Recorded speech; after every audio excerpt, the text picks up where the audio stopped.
Vê bem, ah, na semana passada a gente estava estudando o contexto russo, né, que explica a emergência da Revolução de 1917 lá, né? Eu preferi dividir essa aula da Revolução Russa em duas, por ser um movimento relativamente complexo, né? A Rússia era um bolsão absolutista ainda no meio na Europa, né, pouco industrializada, né, um país gigantesco, né, até hoje é o maior país do mundo, naquela época já era, né, fruto das conquistas do Império Russo, enfim, um país eminentemente agrário, né, mais de 80% da população agrária, campesina. Muitos desses camponeses, até metade do século XIX, ainda viviam em regime de servidão, bem típico, uma relação bem típica da Idade Média. Enfim, e a Revolução aconteceu lá, contrariando, inclusive, as expectativas da Internacional Socialista, né? Porque as grandes internacionais socialistas, que eram reuniões de grupos e partidos de trabalhadores para discutir a revolução proletária, discutir os problemas do capitalismo, e discutir tudo isso sobre a ótica da literatura da época, né, principalmente o marxismo, né? E a Revolução Russa, ela contraria muito essas expectativas, porque não aconteceu num país onde o capitalismo tinha chegado em seu auge. Segundo a teoria de Marx, a abstração, né, realizada por Marx, a revolução proletária ela aconteceria num país onde o capitalismo tivesse chegado no seu auge, para esse capitalismo entrar em contradição, o proletariado derrubar o capitalismo, instaurar um governo trabalhista para depois implantar o regime comunal, né, o que se chama de comunismo, né, que é uma abstração teórica, como eu falei na aula passada, ou em aulas anteriores. Enfim, mas a Rússia não era esse país, né, em que o capitalismo tinha chegado no seu auge, muito pelo contrário, a Rússia estava engatinhando na consolidação do seu capitalismo. A industrialização da Rússia era muito pequena, muito incipiente em relação a outros países da Europa e do Ocidente, né, como por exemplo os Estados Unidos, ou do Oriente, como o Japão.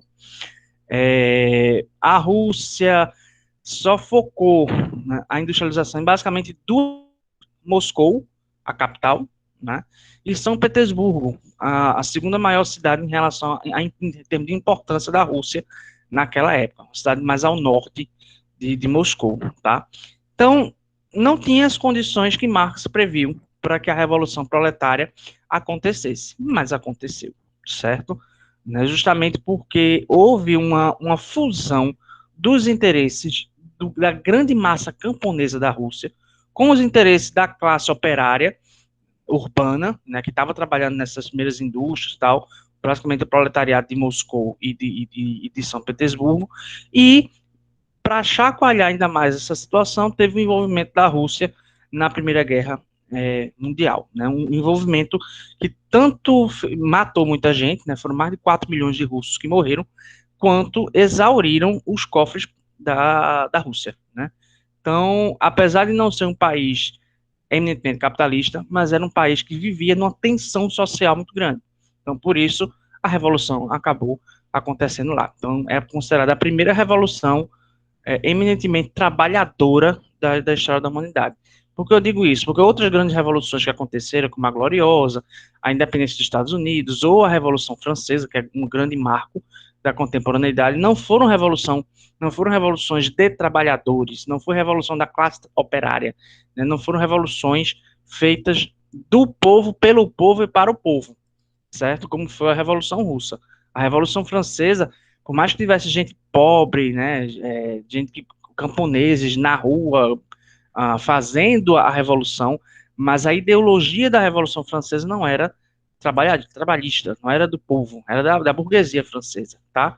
Então, a Revolução Russa tem todos essas particularidades. E essa revolução, ela é estudada em três fases bem distintas, né? O ano de 1917 é o ano chave, é o ano que estoura a revolução. Mas essa revolução, ela tem uma fase moderada, que é a fase chamada Revolução Branca, de março a novembro de 1917, certo? Que é capitaneada pelo partido pela ala menchevique do Partido Comunista, né? Os mencheviques são a minoria, né? É uma ala mais moderada, uma ala que previa que a Revolução seguisse todo aquele passo a passo previsto por Marx.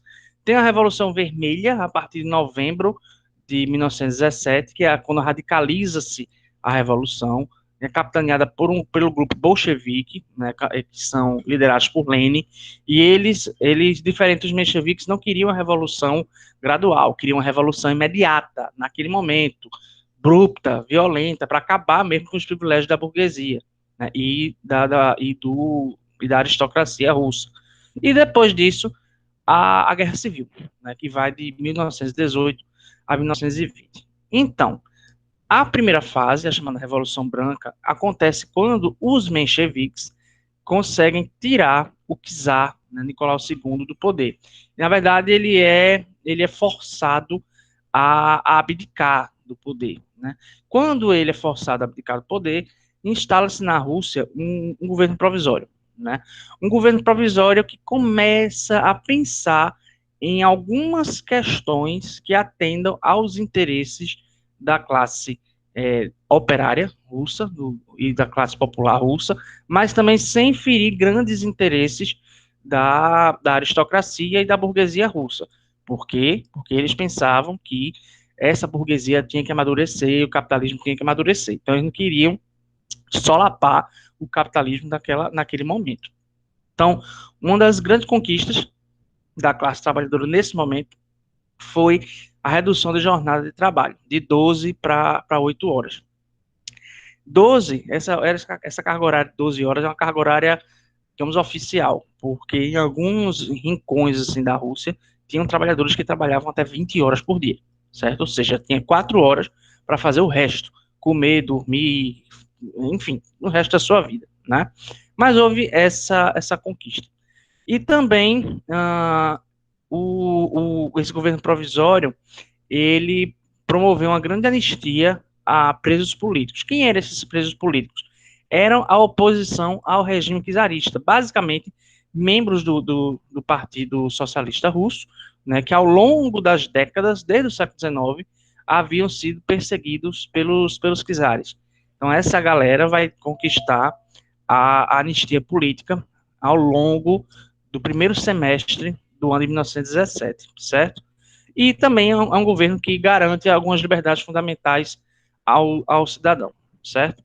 Bom, mas a grande questão desse governo provisório é que ele não dá a devida importância à Primeira Guerra Mundial, né, e mantém a Rússia no conflito, né, porque desde que a Rússia entrou no conflito e que cidadãos russos começaram a morrer e as despesas aumentando, né, as despesas do Estado, houve uma sensibilização muito grande da opinião pública querendo que a Rússia saísse da Primeira Guerra Mundial, sendo que os mencheviques permaneceram, deixaram a Rússia permanecer na guerra.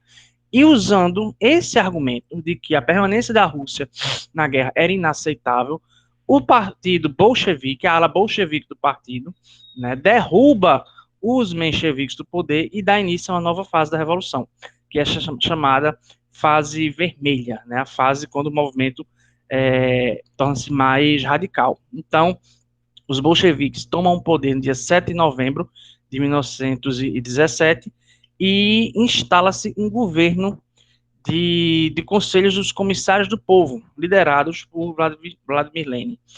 Esses conselhos dos comissários do povo, né, confundem-se às vezes na história com sindicatos, mas eram mais do que sindicatos, certo? Eram conselhos que tinham a autonomia, a liberdade e até o poder de fazer outros tipos de negociação, como salário, carga horária, etc. E eram chamados sovietes, né? Por isso que, mais para frente, a Rússia vai virar a União Soviética, que é baseada nesses conselhos de trabalhadores, certo?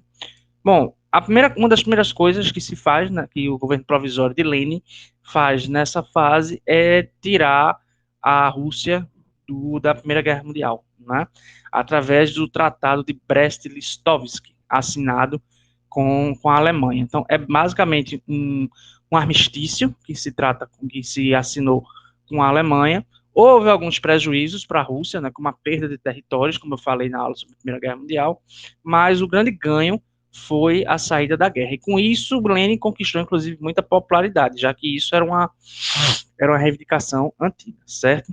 Bom, mas, como eu falei, era a fase mais radical da Revolução, e Lenin, ele toma duas medidas de caráter estatista, ou seja, de fortalecer o Estado russo. Né? Primeiro, o confisco de propriedades privadas, ele aboliu a propriedade privada, todas as propriedades agora passam a ser do Estado, e o Estado ele iria regulamentar a distribuição dessas propriedades, para quê?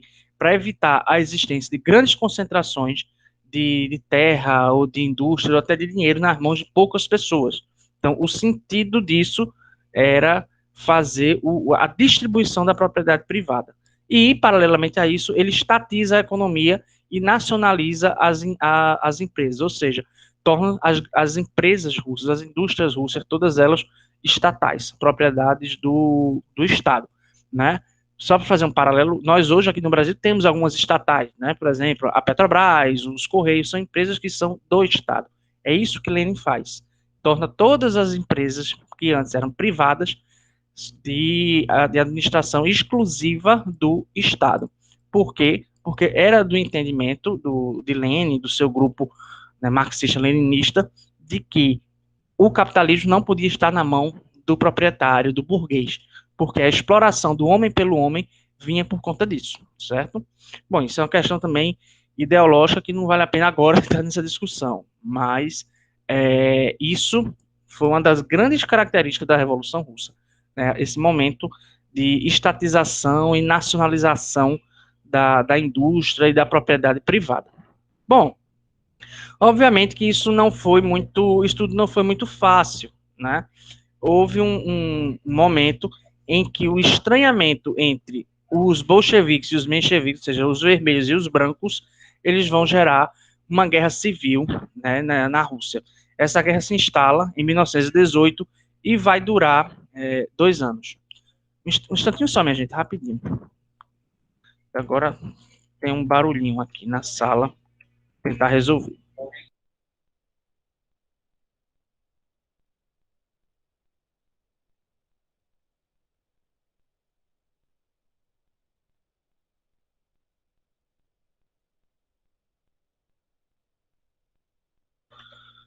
Bom, voltei.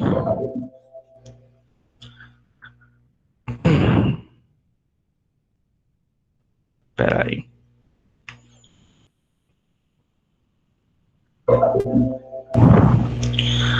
Bom, voltando aqui.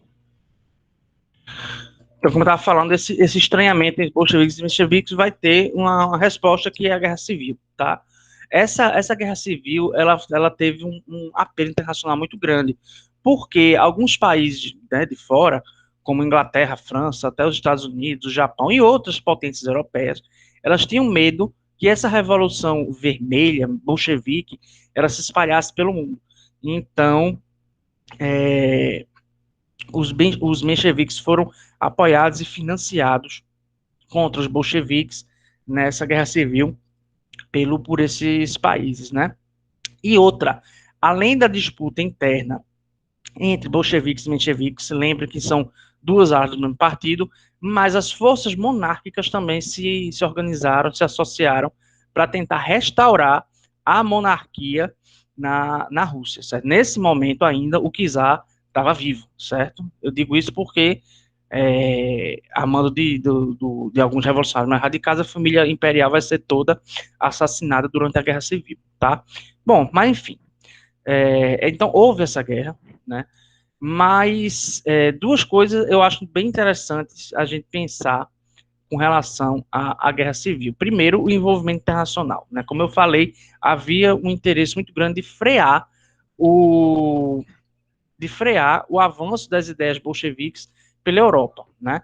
Inclusive, o primeiro-ministro britânico, na época, Clemenceau, britânico, francês, ele cria um termo, né, na época, dizendo que era preciso fazer um cordão sanitário que isolasse a Rússia, né, para evitar, então, o avanço dessas ideias revolucionárias para o resto do continente. Então, e Clemenceau, ele ganhou apoio de outros países para ajudar a Rússia nesse sentido.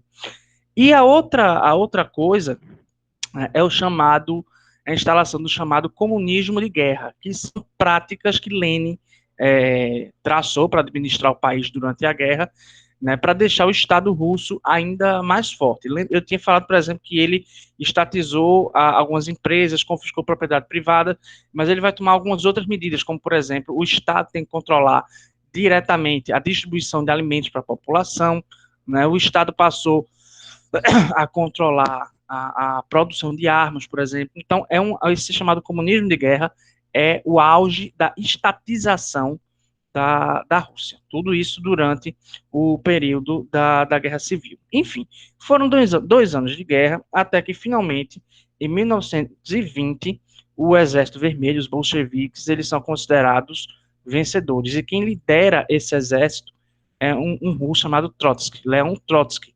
Trotsky não era militar. Trotsky, na verdade, era um grande filósofo russo, um dos grandes teóricos do marxismo na Rússia, e era um dos grandes aliados de Lenin na condução da Revolução.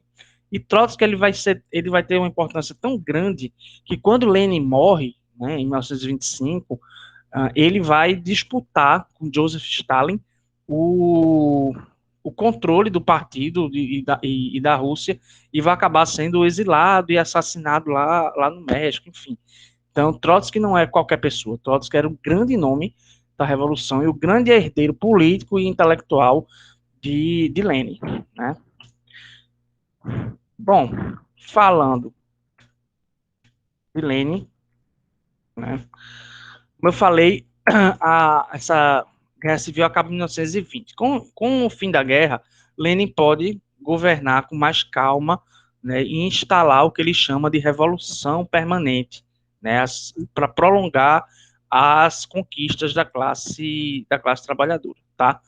Bom, algumas coisas são muito importantes na gestão de Lenin, tanto durante quanto depois da chamada da Guerra Civil, né? Uma delas é a criação da União Soviética, em 1922, no sentido de fortalecer o Partido Comunista Russo, né? O que foi a União Soviética? Muita gente acha que a União Soviética foi um grande país governado a partir de Moscou. Na verdade, a União Soviética não era um país, mas era um grupo de países, certo?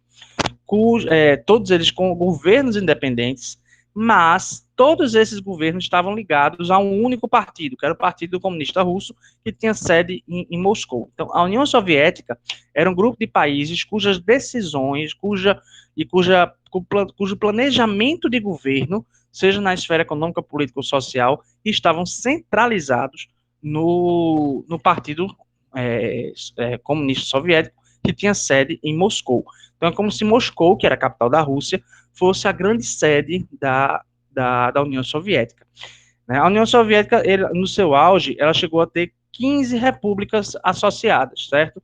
Eram elas a Armênia, o Azerbaijão, a Bielorrússia, Estônia, Geórgia, Cazaquistão, Quirguistão, Letônia, Lituânia, Moldávia, a Rússia, o Tajiquistão, o Turcomenistão, a Ucrânia e o Uzbequistão.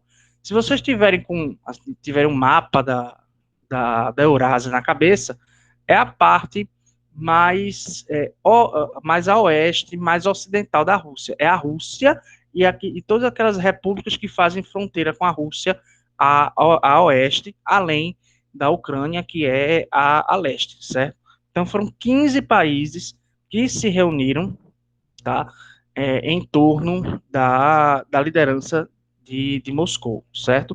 A União Soviética foi um bloco que teve uma duração longa, foi criado em 1922 e só foi extinto em 1991, depois do governo de Mikhail Gorbachev, tá? Isso a gente estuda mais para frente. E a União Soviética, a história da União Soviética se confunde muito com a história do século XX, né? Tanto por conta do regime socialista consolidado com Stalin, tanto quanto o seu papel importantíssimo na Segunda Guerra Mundial e foram os soviéticos que derrotaram os nazistas, e principalmente o papel da União Soviética na chamada Guerra Fria, quando o mundo se polariza entre dois eixos, o eixo capitalista, liderado pelos Estados Unidos, e o eixo socialista, liderado pelos próprios soviéticos. Então, a história do século XX no mundo se confunde muito com a história da União Soviética, certo? Esse aí é o Vladimir Lenin, tá? Bom, após a Guerra Civil, Lenin instaura a nova política econômica, ou NEP. A NEP ela foi basicamente uma flexibilização das medidas tomadas na Guerra Civil. Né? Ela foi um contraponto ao que se chamava de comunismo de guerra. Né? Lenin viu que a total estatização não seria possível, né? O Estado russo não teria pé, nem braço, nem força para controlar tudo, e que a própria existência da iniciativa privada, se fossem coisas pequenas, elas não seriam nocivas à população russa. Então, as pequenas indústrias que Lenin tinha estatizado, elas vão ser devolvidas aos seus proprietários, mas somente essas pequenas. As grandes indústrias, as grandes empresas da Rússia ainda continuaram sendo estatais, certo?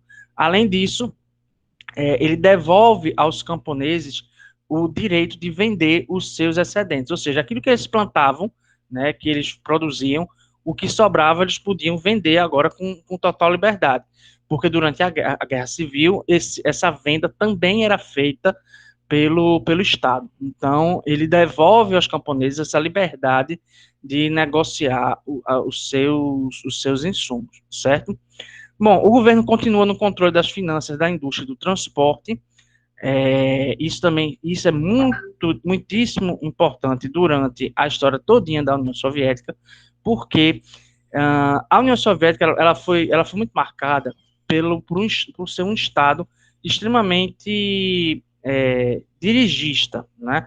Um Estado, eu não vou dizer um Estado interventor, mas um Estado que controla de perto alguns setores da vida russa, né, da União Soviética, certo? Então, finanças, indústrias, transportes e outros setores como educação e saúde estavam diretamente ligados ao Estado soviético. Não existia essa de grandes indústrias privadas, setor de transporte privado, hospitais privados, educação privada, não.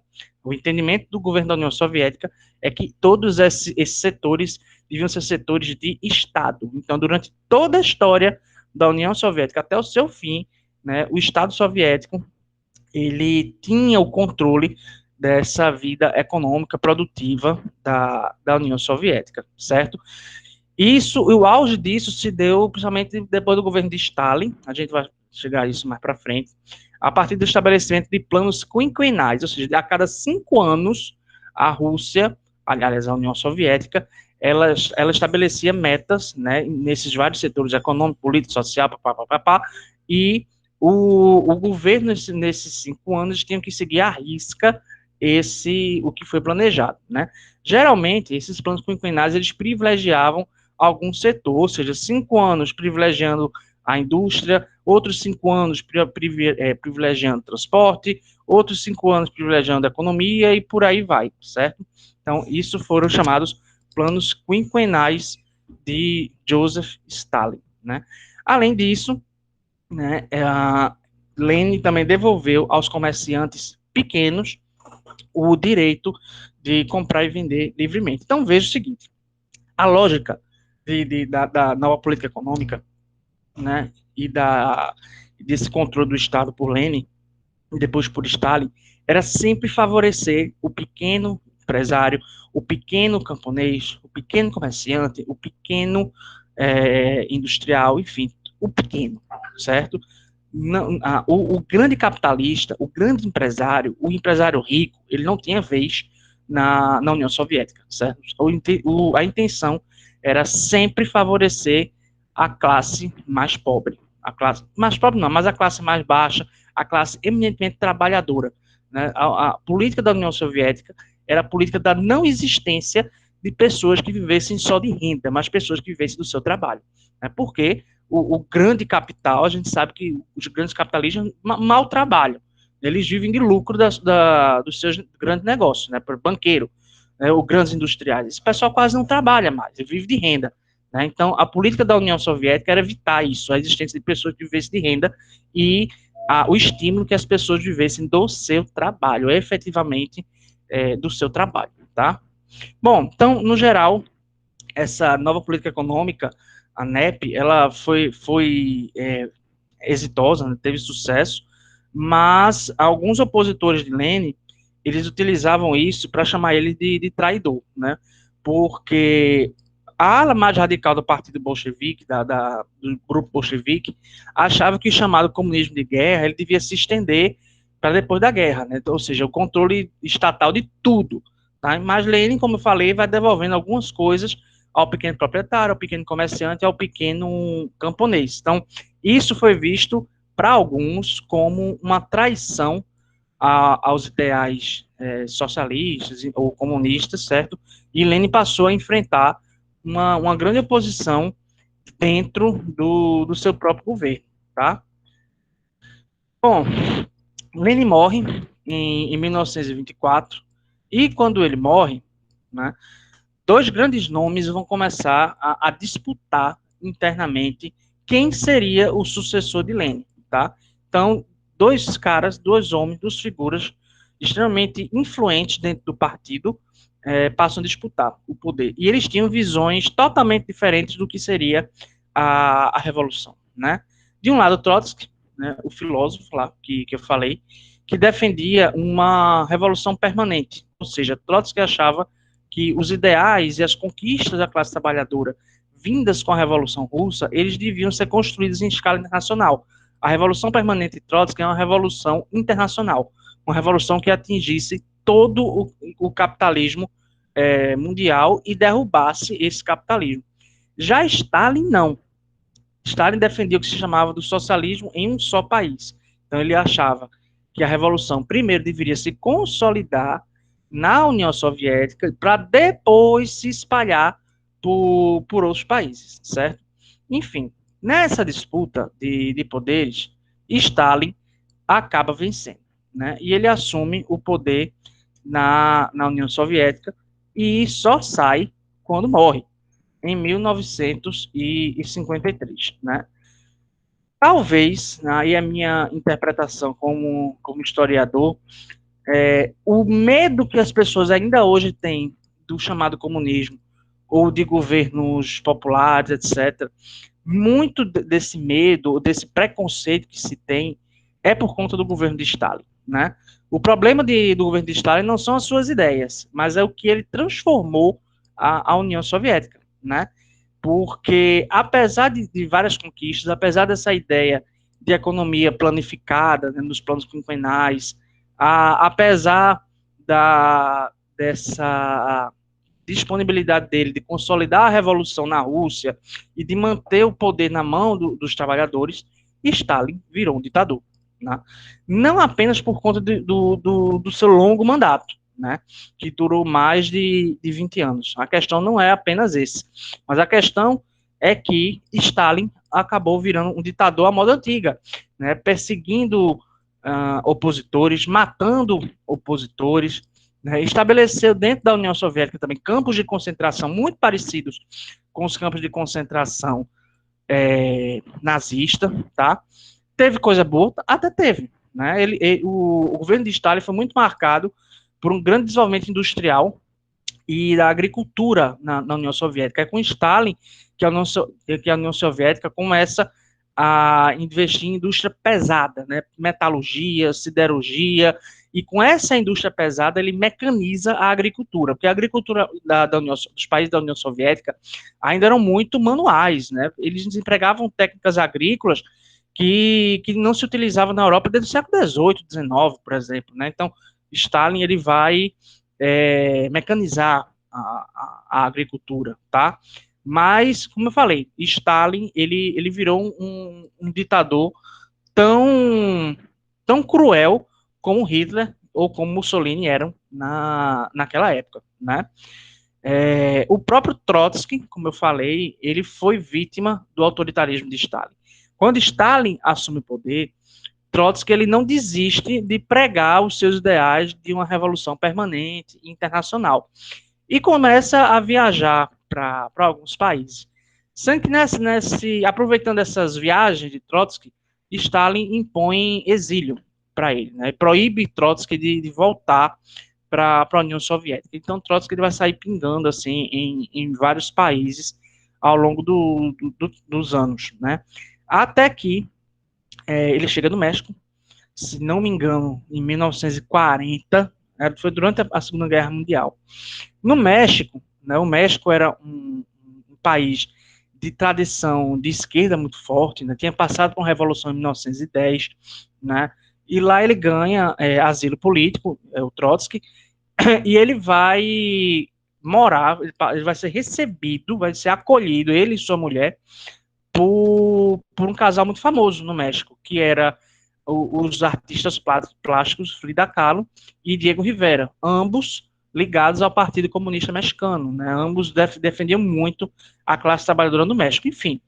Então, o Trotsky passa o tempo na casa de Diego e Frida, inclusive se envolve afetivamente com Frida Kahlo, mas ele vai ser assassinado, e depois da sua morte, descobriu-se que o assassino era um espião de Stalin que estava infiltrado lá no México, né? Trotsky ele vai ser assassinado com um picador de gelo, né? Ele leva algumas picadas daqueles picadores de gelo, uma no pescoço, outra na cabeça, outra no peito. Foi uma morte muito cruel, né? E, assim, coitado, nem morreu na hora, ele ainda ficou uns 2 dias agonizando, chegou a ser internado, enfim, mas acabou não resistindo aos ferimentos. Então, a morte de Trotsky, ela é um símbolo, enfim, um sinônimo do autoritarismo de Joseph Stalin. Então, é por isso que eu acho que o governo de Stalin, o que Stalin fez enquanto ditador na União Soviética, causou esse pânico que as pessoas têm de governos chamados socialistas ou comunistas, né? E vem toda aquela lenda, os comunistas vão comer filho de criancinha, os comunistas vão tomar a sua propriedade, né? O brasileiro tem medo de comunista, acha que se o partido, um partido de esquerda assumir o poder, vão tomar o Celta dele financiado em 72 vezes pela Caixa Econômica Federal. Não é assim, né? Mas a questão é que Stalin foi muito cruel na sua forma de conduzir a União Soviética. E todos os governantes que vieram depois de Stalin, como Khrushchev, Gorbachev, Yeltsin, enfim, todos eles viviam com essa sombra, né? Houve várias e várias tentativas de apagar a memória de Stalin e apagar como é que posso falar? De apagar o medo que o Ocidente tinha da União Soviética por conta de Stalin, certo? Bom, deixa eu ver se eu esqueci alguma coisa. Perseguição, exílio, indústria pesada, os planos quinquenais que eu já tinha falado. Bom, isso aqui é interessante. Conquistando popularidade no partido por querer centrar esforços para tornar a Rússia em um Estado moderno e poderoso, né? Isso tem muito a ver com os planos quinquenais. A ideia de Stalin era que a Rússia não fosse capitalista, mas que a União Soviética, ela pudesse concorrer de frente com as grandes potências capitalistas, em termos de produção, em termos de modernidade nas indústrias, na agricultura, etc., né?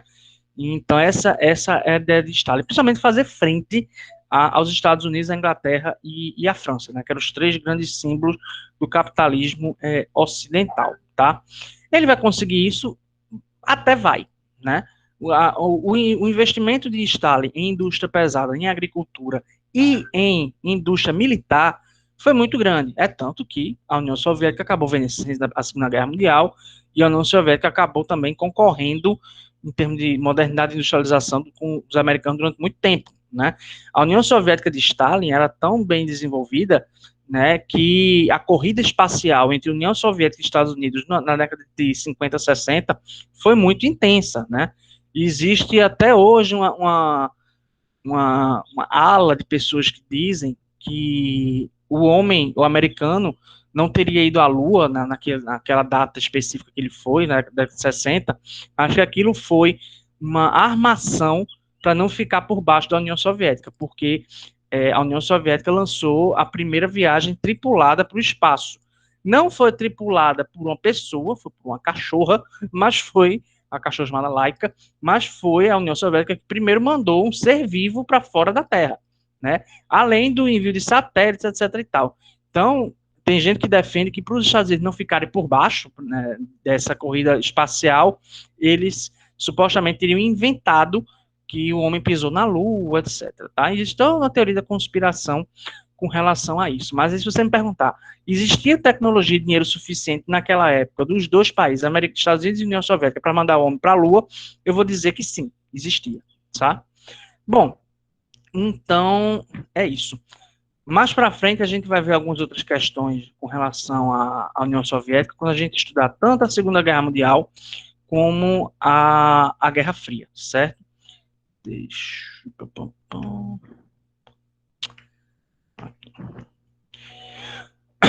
Enfim, alguma dúvida, minha gente, sobre isso? Stanley, Hip Laika, ela morreu lá no espaço, coitadinha, né? Alguma dúvida, minha gente? Alguma questão a ser colocada? Falem agora ou calem-se para sempre. Bom, então, vê bem. Nas próximas aulas a gente vai voltar um pouquinho no tempo, né? Porque agora a gente estudou um capítulo interessante do século XX, que é a Rússia, tá? Mas a gente meio que saltou no tempo por conta da trajetória da Rússia e da União Soviética. Nas próximas aulas a gente vai voltar um pouquinho no tempo e vai voltar para o período imediatamente posterior à Primeira Guerra Mundial e estudar o que ficou conhecido como desculpa, do que ficou conhecido como período entre guerras, um período que vai entre o fim da Primeira Guerra e o começo da Segunda, né? E esse período é marcado tanto pela ascensão dos Estados Unidos como grande potência mundial, pela crise do capitalismo em 1929, que foi uma crise dos Estados Unidos, e marcado pela emergência, pela ascensão na Europa do nazismo alemão e do fascismo italiano. E todos esses três fenômenos são fenômenos que estão intimamente ligados. Você não entende, por exemplo, a ascensão do nazifascismo sem entender o cenário de crise de 29. Ou você não entende a crise de 29 sem entender que os Estados Unidos, naquele momento, era o país mais poderoso do mundo. Uma coisa está ligada à outra. E né, essa ascensão do nazifascismo também só foi possível por conta da derrota humilhante que foi imposta à Alemanha no final da Primeira Guerra Mundial com a assinatura do Tratado de Versalhes que eu falei lá na primeira aula sobre a Primeira Guerra, certo? Então a gente vai fazer essa volta ao tempo. Com relação às postagens dessa semana, preste atenção no que foi falado hoje. Hoje foi falado da Revolução Russa em si, né, dos acontecimentos a partir de 1917 até o governo de Stalin. Ou seja, o que é que eu falei hoje? A Revolução, a Guerra Civil, né, e a consolidação da Revolução quando a Rússia vira União Soviética. Então, os assuntos das postagens têm que ser aí nessa seara, certo? Governo de Lenin, governo de Stalin e os acontecimentos da Revolução de 1917, tá? Repito, houve postagens que fugiram ao tema da aula passada, não vou desconsiderá-las, mas eu estou aqui chamando a atenção para isso, beleza? Enfim, alguém quer falar alguma coisa? Não? Bom, então vou considerar a aula encerrada, né? Aqui no meu relógio só faltam 5 minutos. Qualquer coisa, só chamar no WhatsApp ou lá no Google Classroom, beleza? Daqui a pouco não, no fim da manhã, eu coloco o vídeo lá no Google Classroom, beleza? Então, minha gente, valeu.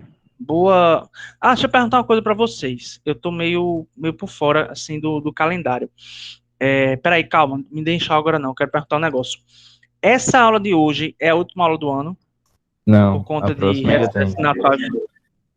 Mas assim, o próximo sábado é dia 26. quanto, meu Deus? 26. Tem aula? Tem.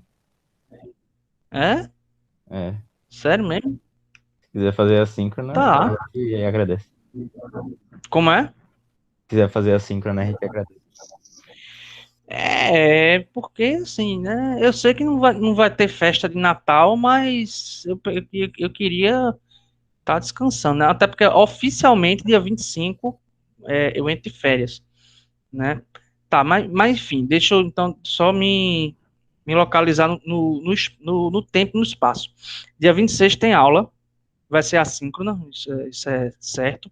Mas dia 2 não, né? Dia 2 a gente já tá no recesso, não é isso? Aí no caso, na próxima semana seria a última aula antes do recesso. O segundo caso. Certo. E o recesso volta dia 18 de janeiro, não é isso? É.